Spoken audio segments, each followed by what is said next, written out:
Перед нами Audi Q5. Вот ее коробочка. А снимали мы, потому что гремит маховик. Гремит вот так.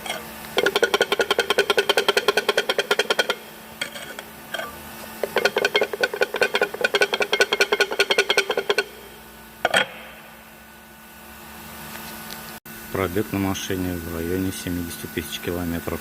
Машине 10 лет.